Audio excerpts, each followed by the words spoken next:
ॐ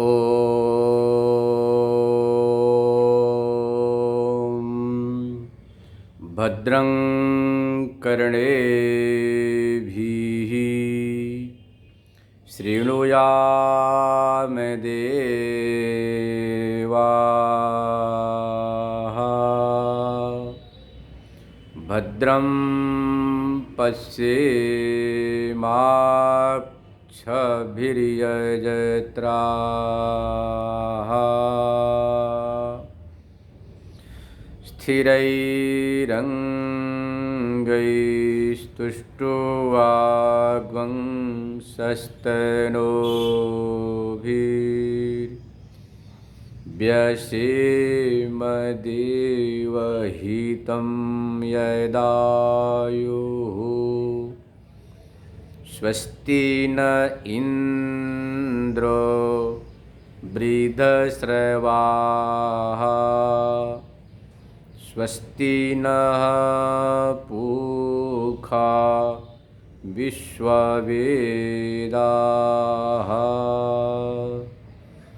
स्वस्ति नस्तार्क्ष्यो अरिष्टनेमिः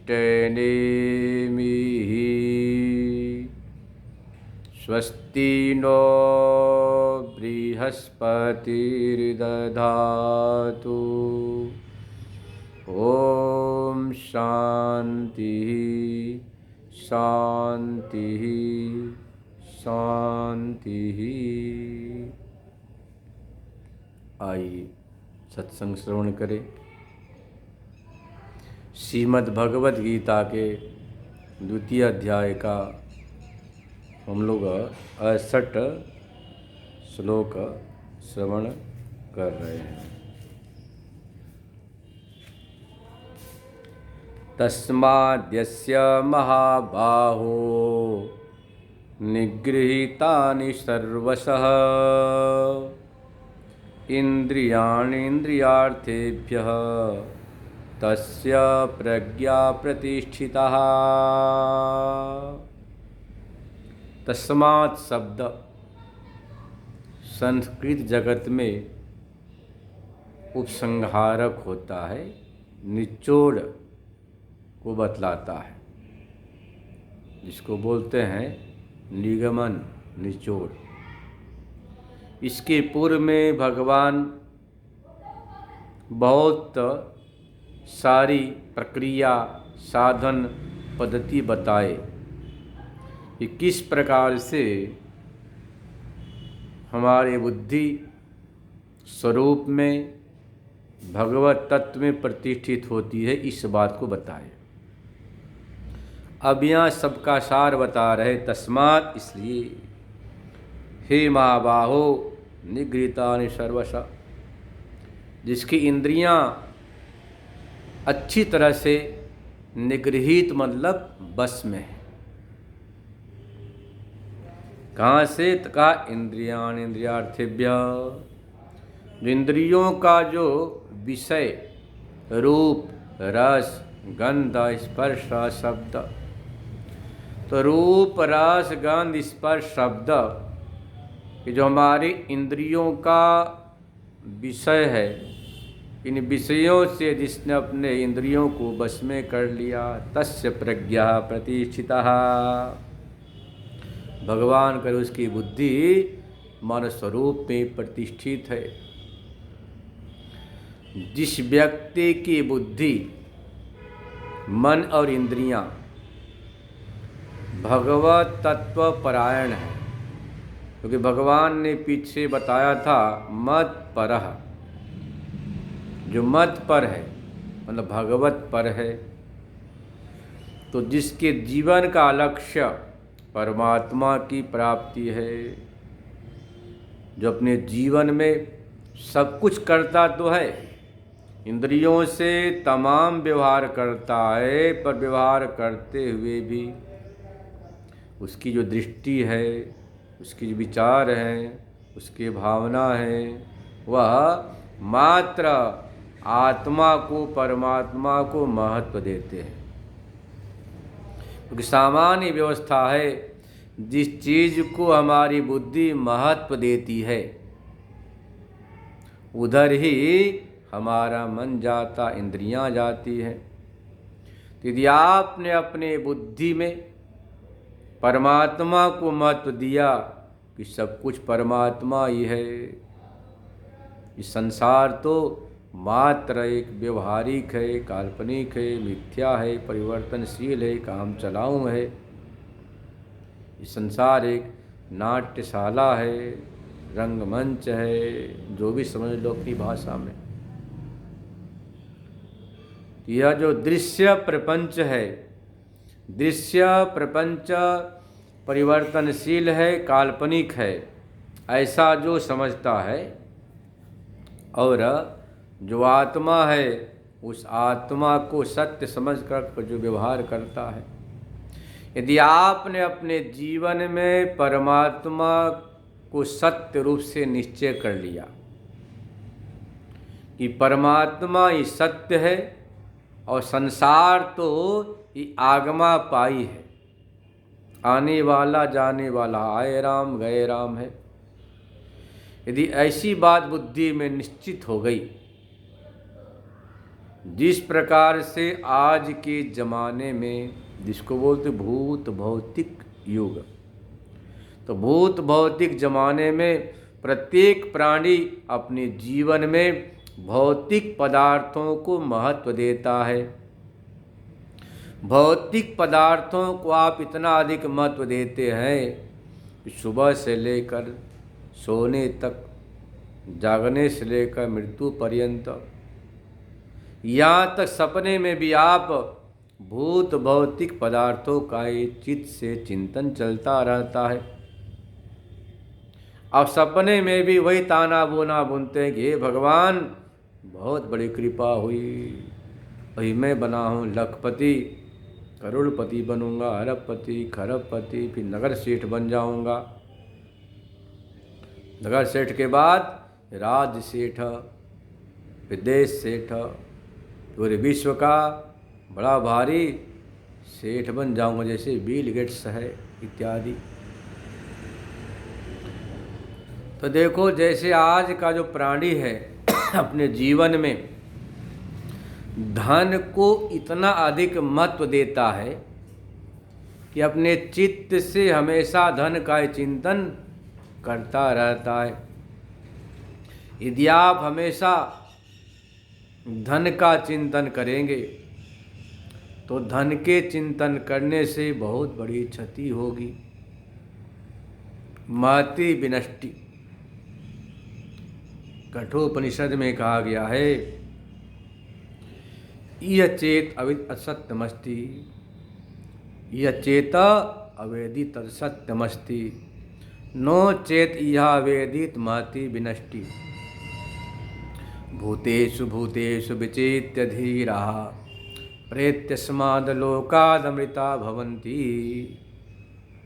प्रत्येक भूत प्राणी में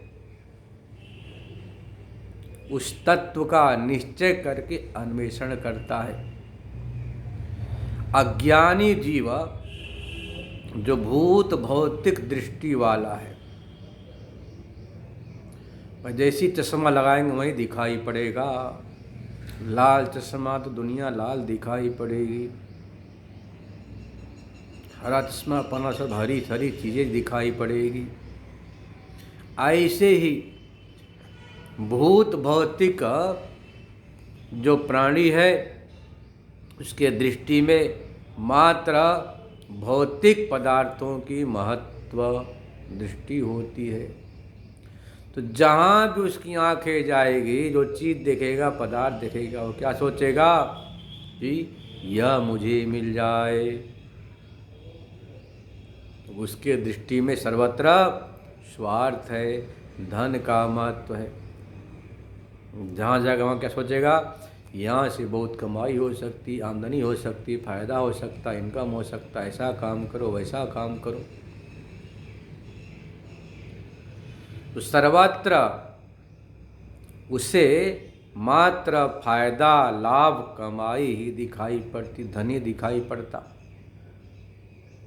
वो हिरण्याक्ष है, उसकी आँख में, अक्ष बोलते आँख को हिरण्य, धन दिखाई पड़ता। हिरण्यकशिपु बस भोग वृत्ति। यदि आपके वृत्ति में धन है, मतलब कि वृत्त्यारूढ़ चेतन तो ज्ञान का नाशक है, और वृत्त्यारूढ़ जो धन हो जाएगा, जो आपकी जो वृत्ति अंतःकरण से निकल रही है, वृत्ति के ऊपर धन आरूढ़ हो गया, सोना आरूढ़ हो गया, भोगेश्वर आरूढ़ हो गया, तो जहाँ भी आपकी दृष्टि जाएगी वहाँ पर आपको बस धन ही धन दिखाई पड़ेगा। भूत भौतिक धन की तरफ भागते रहते, पर अंत में कुछ भी नहीं मिलता। इतना परिश्रम करके बचपना जवानी से बुढ़ापे तक कमाते हैं, पर नारायण अंत में आपके साथ कुछ भी नहीं जाता है।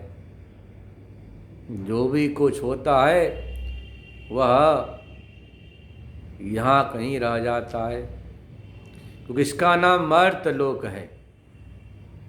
मर्तलोक में आप चाहे कुछ भी अर्जन करो, यह सब कुछ एक दिन छिन जाना है, यह मृत्यु के गोद में चला जाना है।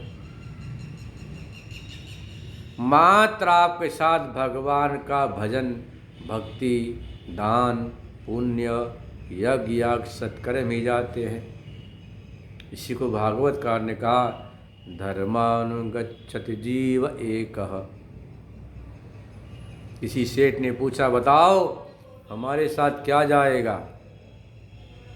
तो कहा, धर्मानुगच्छति जीव एकः। सेठ जी, यह तन भी यहीं धरा रह जाएगा, आपके साथ मात्र धर्म जाएगा, इसलिए धर्माचरण करो। तो देखो, जिसके दृष्टि में, जिसके वृत्ति में जो चीज होती है वही सर्वत्र से दिखाई पड़ता है। यदि आपके दृष्टि में आत्मा का महत्व हो गया, परमात्मा का महत्व आ गया, तो परमात्मा का महत्व होने के कारण से सर्वत्र आपको आत्मदृष्टि होगी, फिर आनंद ही आनंद। वेदांत सिद्धांत है, यथा दृष्टि तथा सृष्टि। जैसी हमारी दृष्टि होती है वैसी ही सृष्टि, सामने का नज़ारा दिखाई पड़ता है। यदि आपके दृष्टि में सर्वत्र रूपम रूपम प्रतिरूपो बभूव, प्रत्येक रूप में अधिष्ठान चैतन्य को देखने की कला आ गई, जहाँ भी आपकी दृष्टि जाती वह क्या सोचते, यह चैतन्य है, यह आत्मा है, यह ब्रह्म है, यह दृष्टि आ गई। यह दृष्टि आ गई, सर्वत्र चैतन्य दृष्टि आ गई, तो फिर सर्वत्र आनंदी आनंद। यदि भौतिक दृष्टि होगी तो आप रूप को देखेंगे, उसमें सौंदर्य को ढूंढेंगे, सौंदर्य को स्थापित कर लेंगे, कल्पना से निर्मित कर लेंगे, जिसका नाम शोभनाध्यास है। हाल माँ चाम का जो पुतला, इसमें सौंदर्य है नहीं, सौंदर्यता है नहीं। और शोभनाध्यास बुद्धि होने से आपको बहुत अच्छा लगेगा, सौंदर्य बुद्धि हो गई, फिर मोह ममता हो जाएगा, फिर क्या कहेंगे, मुझे यह मिलना चाहिए। और जब कालक्रम से वह सौंदर्य क्षीण होगा तो विद्वेष हो जाएगा, क्योंकि यह नियम है, निमित्ता पाए नैमित्त कश्चित् पायः। निमित्त के कारण के हटने से जो नैमित्तिक है कार्य, उसका भी अभाव हो जाता है। यह जो सौंदर्य बुद्धि से जो आकर्षण हो रहा था, मोह हो रहा था, प्रीति हो रही थी, लगाव हो रहा था, ममता हो रहा था, जैसे ही कालक्रम से जो त्वक दीप्ति है, समाप्त हुई कि पति पत्नी का प्रेम बिखर जाता है। इसलिए हमारे यहाँ यह परंपराएं थी कि शादी विवाह चमड़े के देखकर नहीं करते थे, चमड़े की चमक से नहीं करते थे, बल्कि पूरा विचार करते थे। कुल, खानदान, गोत्र, प्रवर, ग्रह, नक्षत्र सब बलाबल का विचार करते थे। गण का कौन सा गण है, गण होते न देवगण, राक्षस गण, मनुष्य गण, तमाम चीज़ों को विचार करके तब विवाह एक यज्ञ, पवित्र यज्ञ संपादित होता था। वहाँ जीवन आपका एक नए ढंग से प्रारंभ होता था यज्ञ में। क्योंकि पाणिनि महर्षि ने कहा है पत्युर्यज्ञ संयोगे, पति पत्नी का संयोग, पहले सामान्य एक लड़का लड़की हैं, जब पति के साथ पत्नी का संयोग होता है तो यज्ञ में जीवन प्रारंभ होता है। मतलब कि आपके मन के व्यभिचार दुराचार को दूर करने के लिए विवाह एक समझो कि अपूर्व नियम नहीं, परिसंख्या विधि रूप से इसका विधान किया गया। तो देखो नारायण, यदि आप प्रत्येक रूप को, रस को, गंध को, स्पर्श को भगवत दृष्टि से ग्रहण करते हैं तब तो ये बंधनकारी नहीं होते हैं। अब सामने रस आया तो क्या समझना, भगवान का प्रसाद है, नैवेद्य है। ऐसे गंध आया तो क्या समझना, यह परमात्मा का ही दिव्य है। स्पर्श है, शब्द है, क्या समझना कि सारे शब्द परमात्मा के स्तोत्र हैं। यहाँ तक कि यद्यत कर्म करोमि तत्तत् शंभो तव आराधनम, जो भी मैं कर्म करता हूँ वो मानो कि परमात्मा की आराधना है, परमात्मा की उपासना है, परमात्मा का चिंतन है। यदि आप ऐसी भावना करते हैं, यह दृष्टि होती है, वे जो कर्म हैं आपको बंधन में डाल नहीं पाएंगे।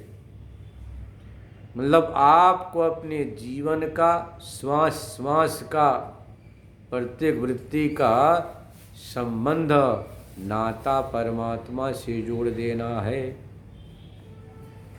जब ऐसा करेंगे तो हमारी इंद्रियां अपने आप बस में हो जाएंगी, अधीन हो जाएंगे। देखो एक तो होता है कि आपने अपने हाथ से पकड़ा चाकू को, तलवार को, सुई को, यदि आपने अपने हाथ से पकड़ा उसे तो आप उसका सदुपयोग करेंगे, सुई से वस्त्र छीलेंगे, चाकू से सब्जी फल अमनियाँ करेंगे, तलवार सुरक्षा करेंगे। और पुलिस यदि किसी को पकड़े तो जेल में, कारागृह में, कैद खाना में डाल देती है। ऐसे ही यदि आपने अपने इंद्रियों को, जो इंद्रियां हैं आँख, नाक, कान, त्वग, हस्त, पाद, इनको पकड़ लिया, बस में कर लिया, स्वाधीन बना दिया, सदुपयोग होगा। आवश्यकता अनुसार चाकू से सब्जी काट ली, फल अमनियाँ कर लिया, है ना, सुई से कपड़ा सिल लिया, कैंची से कपड़ा काट लिया, तलवार सुरक्षा कर लिया, फिर रख दिया। पर यदि आप दूसरे की इच्छा से पकड़ेंगे तो उसके ऑर्डर मानकर आपको पूरा उसके साथ नौकरी की तरह पेशे से आना पड़ेगा।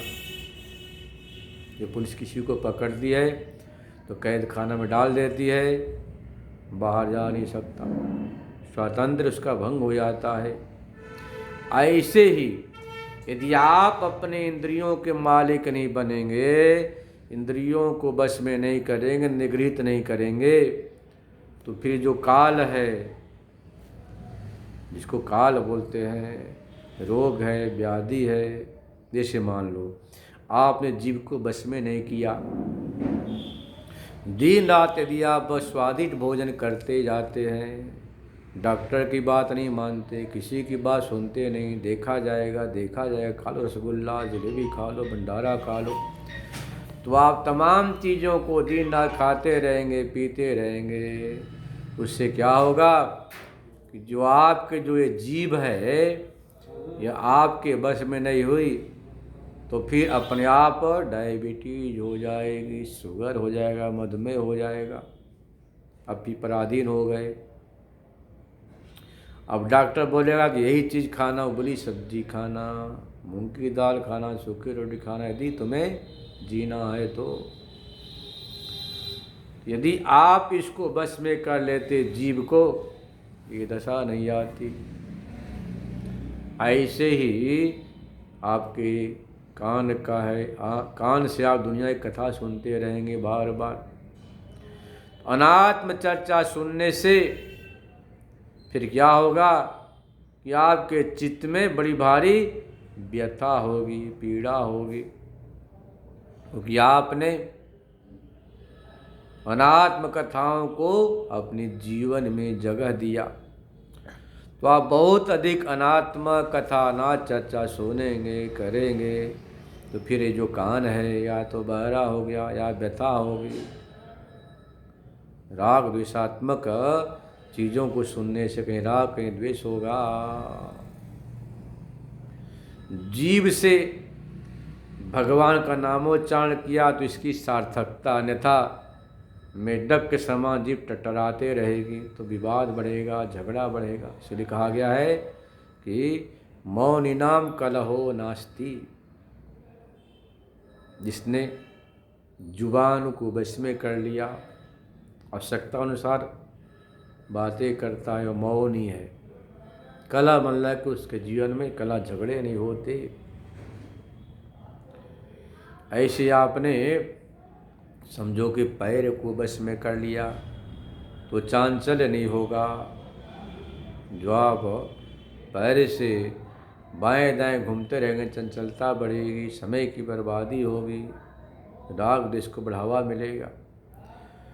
तो सारे इंद्रियों को विचार से, विवेक से बस में करना। प्रारंभ में तो वैराग्य की सहायता से और विचार से बस में करना पड़ता है। वैराग्य मतलब जिस विषय में बार बार दोष दर्शन करते हैं, वहाँ से आपका मन हट जाता है। और मन हट गया तो विचार किया कि भाई संसार में सार तो एक परमात्मा ही है, संसार असार है।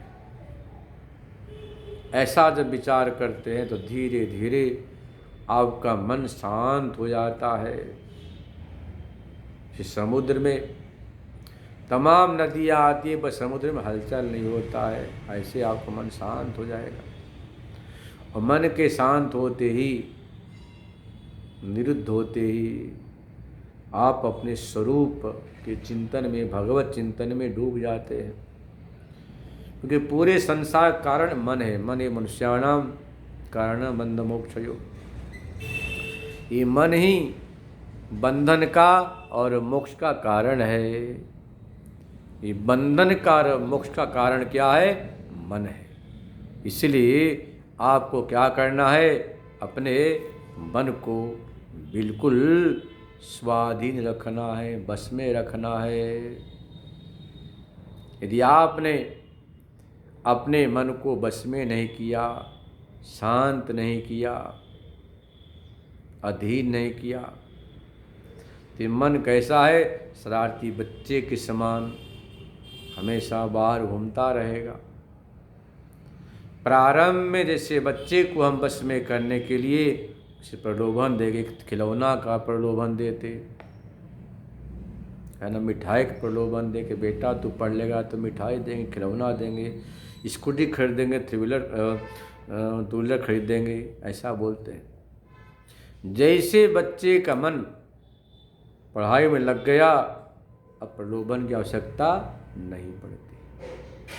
ऐसे ही ये जो मन है शरारती बच्चे के समान, इस मन को पहले किसी प्रकार से, युक्ति से, तरकीब से विवेक से, वैराग से बस में करना पड़ता है। जैसे ही आपके मन में, चित्त में उस परमात्मा के चिंतन का छाप पड़ जाता, प्रभाव पड़ जाता, वैसे ही अब अपने आप ये मन आपका अंतर्मुख हो जाता है। इसके लिए साधन है इंद्रियों का वशीकरण करना। इसके पहले दृष्टांत दिया गया था कि जैसे सरोवर में, तालाब में कोई नौका हो, तो हवा जब चलती है तो हवा अपने बल से नौका को बाएं दाएं खींच के ले जाती है। ऐसे ही इंद्रियां जिस विषय में आसक्त होती हैं वहीं हमारे मन को खींच के ले जाती हैं। तो सबसे पहले आपको अपने इंद्रियों को बस में करना है। जैसे इंद्रियां बस में जा, जैसे मान लो आंधी तूफान चल रही हो, तो आंधी तूफान के चलने पर धूल गंदगी कमरे में आ सकती, तो आप क्या करें, तुरंत झरोखे को, खिड़की को, दरवाजा को बंद कर देते, शांत है तो खोल देते हैं। दूसरा दृष्टांत दिया था कुर्म का, कछुआ का। कछुआ शांत होने पर इंद्रियों से व्यवहार करता है, भ्रमण करता है, भुजाच्छादन करता है। जैसे खतरे की आहट मिलती है, कछुआ अपनी इंद्रियों को अंदर सीमित संकुचित कर लेता है। ऐसे साधक को होना चाहिए। कुरुमोंगानी सर्वशः, कछुए के समान जरूरत पड़ने पर इंद्रियों से व्यवहार कर लिया, जरूरत नहीं अंतर्मुख होकर अपने स्वरूप के चिंतन में लग गए, भगवत चिंतन में लग गए। तमाम साधन भगवान यहाँ बताया। चाहे जैसे भी हो, आपको अपने मन को, इंद्रियों को बस में करना है। जैसे आपकी इंद्रियां बस में होती, मन भी बस में हो जाता है, और मन बस में हो गया तो बुद्धि आपके स्वरूप में प्रतिष्ठित हो जाती है। जब तक हमारी बुद्धि अनात्मा में प्रतिष्ठित है, तब तक आप आत्मचिंतन कर नहीं सकते। क्योंकि वेदांत जगत में दो ही पदार्थ है, एक दृक्, दूसरा दृश्य। दृश्य को बोलते अनात्मा, संसार, न रूपात्मक प्रपंच। अदृक् का नाम आत्मा है, सत्य।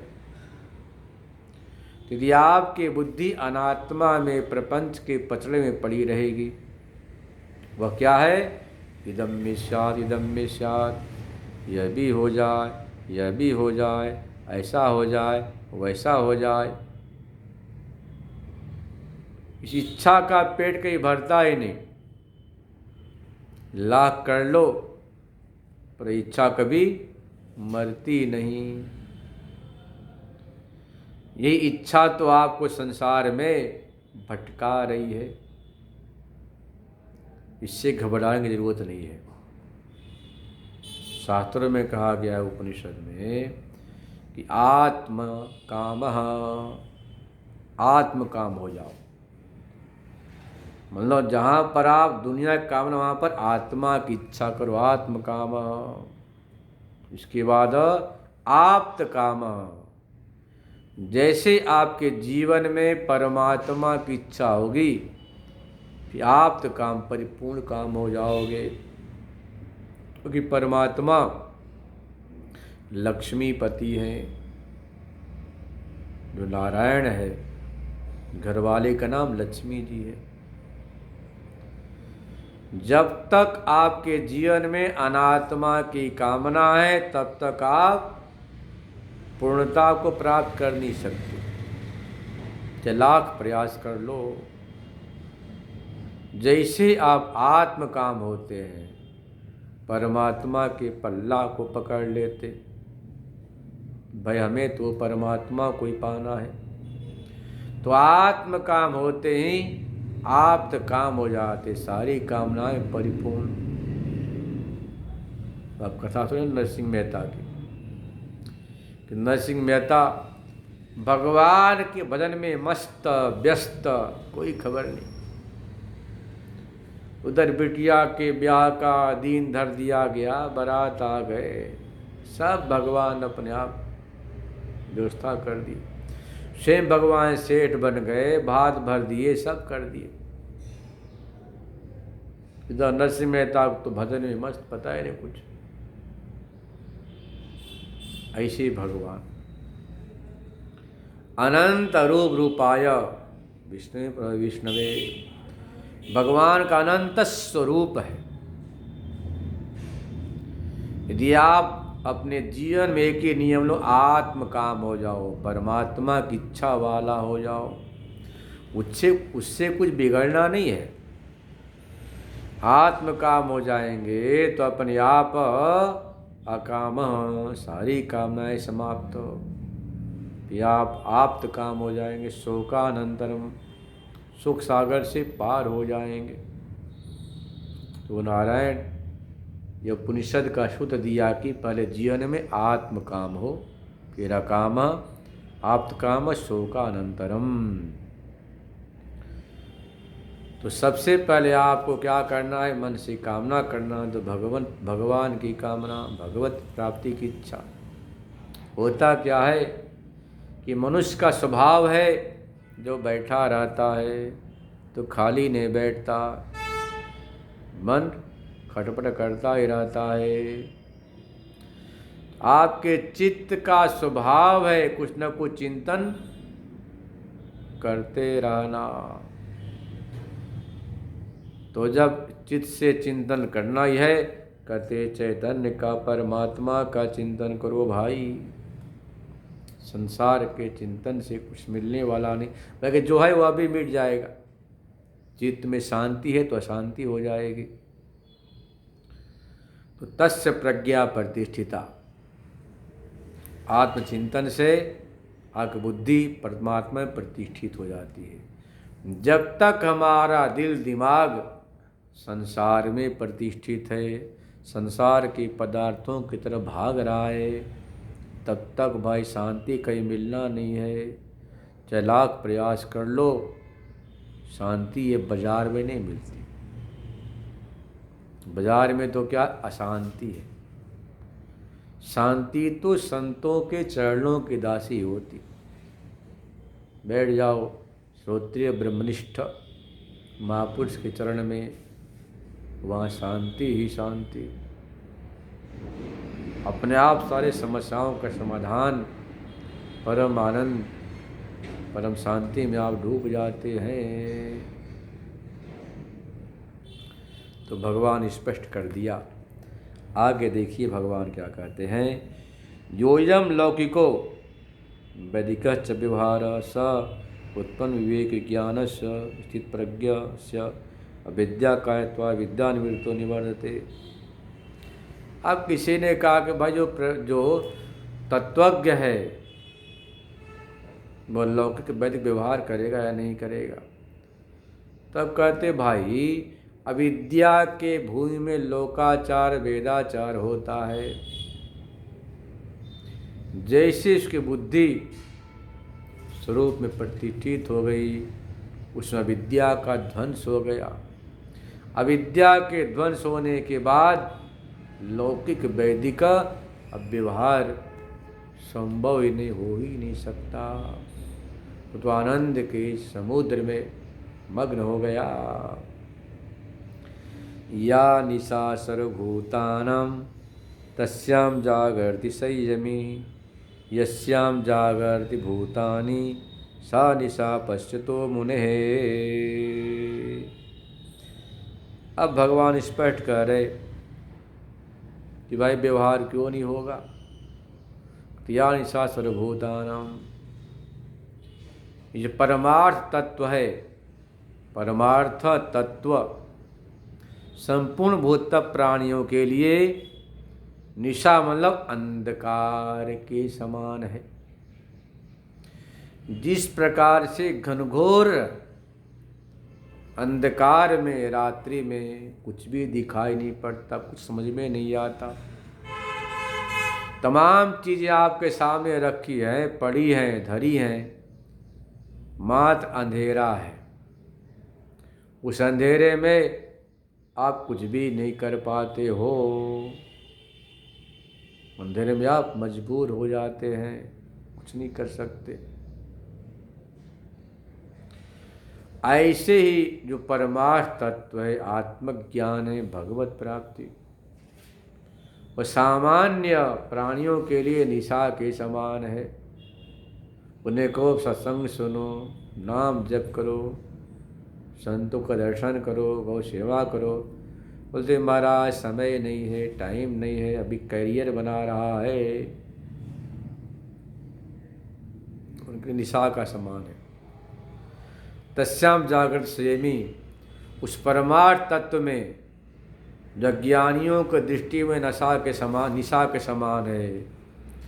क्या बोलते हमें समझ में नहीं आता है। किसी को बोलो गीता पाठ करो, रामायण पाठ करो, तो क्या बोलता है, इससे रोजगार थोड़ा मिलेगा, इससे धन थोड़ा मिलेगा, इससे पैसा थोड़ा मिलेगा। तो जो परमार्थ तत्व भगवत चिंतन अज्ञानियों के लिए निशा के समान है, उसी विषय में पुरुष जागृत में सावधान रहता है, दिन रात उसी के चिंतन में लगा रहता है। यस्याम जागृति भूतानि, इस व्यवहारिक जगत में भूत प्राणी एकदम सावधान रहते हैं, धन कमाने में, लोकाचार में, वेदाचार में, व्यापार में, कारोबार में, व्यवहार में, उसमें संयमी होता है, उसके लिए निशा के समान है। ये स्वाभाविक है। बहुत पुरानी बात, 1985 की बात होगी। ऋषिकेश में हम लोग गंगा किनारे कुटिया में भजन करते थे। उस समय एक महात्मा थे, भोलानंद जी महात्मा, बहुत अच्छे महात्मा। तो बड़ा अच्छा उनका व्यवहार था, साधना थी, प्रकार बुद्धि सब कुछ। जैसे भक्तों की भीड़ आती, उनका व्यवहार उन्मत्तवत हो जाता। मैंने पूछा महाराज, वैसे तो आप बड़ा अच्छा व्यवहार है, जब भक्तों की भीड़ लगती है, श्रद्धा से आते हैं, तो आप तो पागल जैसे व्यवहार शुरू कर देते हैं, ऐसा क्यों? बोले कि मैं जानबूझ करता हूँ, आएंगे, समय खराब करेंगे, विषयों की चर्चा करेंगे, अनात्म चर्चा करेंगे, इसलिए मैं घंटों तक गंगा किनारे बैठे रहेंगे, पागल की तरह नहाते रहेंगे, घूमते रहेंगे, जैसे कोई पागल होगा हो। मतलब कि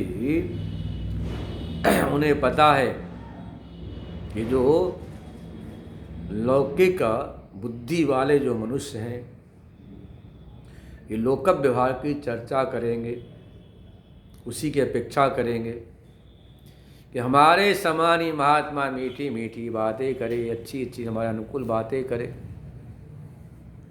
तो पुराने जमाने के महात्मा लौकिक प्राणियों के समान के सामने उन्मत्तवत व्यवहार करते, ताकि ये अनधिकारी होने से यहाँ से भग जाए। साधक जिज्ञासु के सामने अच्छी तरह से साधना की चर्चा किया करते थे। तो नारायण जो आत्म तत्व है, सामान्य मनुष्यों के लिए, भौतिक दृष्टि वालों के लिए वह निशा है, अंधकार के समान, कोई गति इनकी नहीं होती।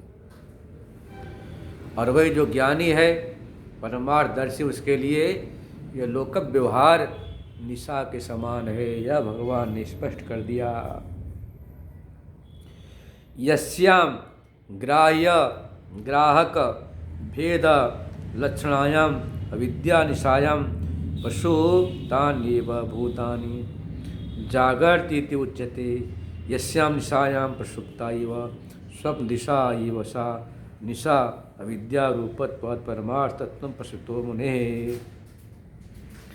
जिस ग्राह्य ग्राहक, जिसको द्वैत बुद्धि कहते हैं, जो अनेकात्मक व्यवहार है, तो अनेकात्मक जो व्यवहार, उस अनेकात्मक व्यवहार में, द्वैत व्यवहार में जो विद्या लक्षण है वह निशा के समान, अंधकार के समान है। किसके लिए?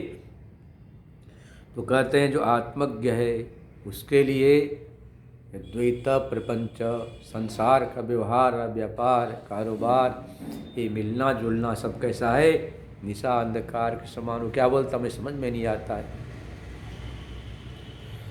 और उधर जो अज्ञानी जीव है, भूत भौतिक जो प्राणी, उनके लिए आत्मा के चर्चा करो, वेदांत के चर्चा करो तो निशा के समान। उनके सामने चुटकुल्ला सुनाओ तो अच्छी महात्मा, अच्छी बाबा जी हैं। और वेदांत की चर्चा करो, आत्मा, परमात्मा, जीव ब्रह्म, कुटस्थ, साक्षी चेतन की, कहते बाबा जी क्या कथा करते, कुछ पल्ले नहीं पड़ रहा, समझ में नहीं आ रहा। उनको तो भक्त मार्ग की कथा अच्छी लगती है। वही बता रहे यहाँ पर, ये स्वप्न दिशा एवं निशा विद्या रूपत्वा। परमार्थदर्शी के लिए सपने के समान संसार है। जिस सपने में आप चाहे राजा महाराजा हो जाओ, चाहे सपने में रंग हो जाओ, क्या फर्क पड़ना है। यह दृष्टि होती है परमार्थदर्शी आत्मज्ञानी की। और अविवेकी उसी परमार्थ तत्व को कहता कुछ समझ में नहीं आता है, ये हमारी समझ से परे की बात है, ऊपर ऊपर की बात है। इस बात को भगवान स्पष्ट कर दिया। श्री नारायण हमें अपने जीवन को सफल बनाने के लिए जरूर सत्संग स्वाध्याय का श्रवण करना चाहिए। इससे आपको जीवन जीने की कला मिलती है। इस जीवन को कैसे मज़े से जीना चाहिए, यह बात मात्र आपको सत्संग स्वाध्याय से ही मिलेगा। दुनिया के स्कूलों में, कॉलेजों में, महाविद्यालयों में ये बात नहीं बताई जाएगी। वहाँ तो मात्र आपको खाने कमाने की विद्या, कला सिखाई जाती, कैसे अच्छा खासा कमाई की जाए, धन कमाना चाहिए, यही बात बताई जाएगी। परंतु वो धन के आगे क्या करना ये बात नहीं बताते। चाणक्य ने कहा है विद्या ददाति विनयम विनयाति याति पात्रता अथवा धनम आपनोति धनात् धर्मः तथा सुखम। धन से सीधा छलांग लगाएंगे सुख का तो आप सुख को हासिल नहीं कर पाएंगे। धनात् धर्मः तथा सुखम। शास्त्रों में कहा गया है जब धन से धर्माचरण करोगे, यज्ञ, दान, पुण्य, सत्कर्म, तब जा कर के वह सुख देगा। तो नारायण हमारे जीवन में बहुत ज़रूरी है। जितना ज़रूरी है भोजन, उससे अधिक ज़रूरी है सत्संग स्वाध्याय। से कल श्रवण करेंगे। ओम पूर्णमदः पूर्णमिदं पूर्णात् पूर्णमुदच्यते पूर्णस्य पूर्णमादाय पूर्णमेवावशिष्यते। ओम शांति शांति शांति। शंकरं शंकराचार्यं केशवं बादरायणं सूत्रभाष्य कृतौ वन्दे भगवन्तौ पुनः पुनः। ईश्वरो गुरुरात्मेति मूर्तिभेद विभागिने व्योमवद्व्याप्तदेहाय दक्षिणामूर्तये नमः। ओम शांति शांति शांति।